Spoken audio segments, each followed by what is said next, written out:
Zamani sana watu walianza kukimbia, toka enzi za mababu zetu. Wamama walibakwa mchana, watoto waliuawa kikatili, lakini yote ni kutokuridhika.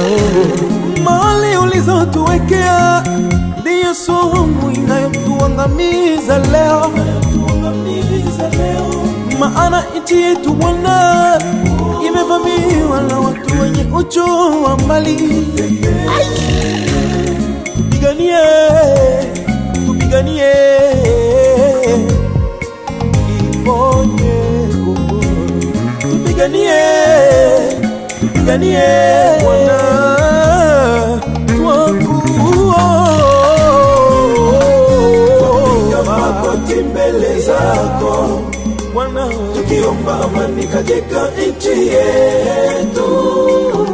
Tumechoka, tupiganie Bwana, wewe uligawa mbele zako maiti na mipaka yote katika nchi yetu.